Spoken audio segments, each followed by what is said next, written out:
အခု keyboard နဲ့ပတ်သက်ပြီးတော့ရှင်းပြမယ်ပေါ့နော်အသေးစိတ်ရှင်းပြမယ်အဲ့ဒါဆိုရင်အခု keyboard မှာအပိုင်း၃ပိုင်းရှိတယ်အခုလက်ကွက်တင်ထားတဲ့အပိုင်းက home key position ပေါ့နော်ဒီအလဲမှာကြတော့မြားလေးတွေပါတယ်ဒါက cursor position ဒီညာဘက်မှာကြတော့ number lock တွေပါတယ်ပေါ့နော်အဲ့တော့အဓိကကတော့အခြေခံလက်ကွက်တင်မယ်ဆိုရင်ဒီ home key ဘက်ကနေပဲတင်ရမယ်နော်အဲဆိုအခြေခံလက်ကွက်စတင်မယ်ဘယ်ဘက်လက်တန်းကနေစမယ် A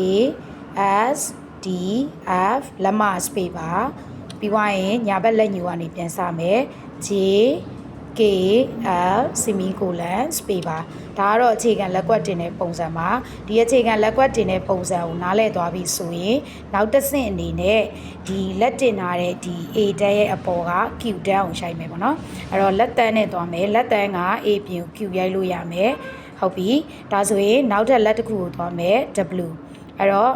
ဟုတ်ပြီမှန်တယ်ပြီးလက်ကွက်ပြန်ထားလက်ကလေးကိုသွားမယ်လက်ကလေးဆိုရင် E ရိုက်လို့ရမယ်ပြန်လာမယ်လက်ညိုးကကြတော့ဘာကိုရိုက်လို့ရမလဲဆိုရင် R ကိုရိုက်လို့ရမယ်ပြန်လာမယ်เนาะဒါဆိုညာဘက်sorry ဒီမှာကြီးကျန်သေးရဲ့ကြီးလက်ညိုးကကြီးပြီးရင်ပြန်လာမယ်ဟုတ်ပြီဒီတစ်ခါကျတော့ညာဘက်ကိုသွားမယ်เนาะညာဘက်ကကြတော့အခုလက်ကွက်တင်ထားတာ J ဆိုတော့ J ရဲ့အပေါ်မှာ U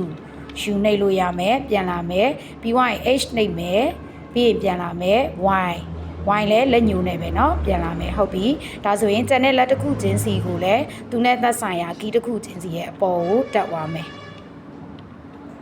ပေါ့နော်ဟုတ်တယ်ဒါဆိုရင်လက်ဒီညာဘက်လက်တန်းကကြတော့သူကစာရီအများကြီးရိုက်လို့ရတယ်ပေါ့နော်အဲ့ဒီညာဘက်မှာရှိတဲ့ဒီကီးအကုံကို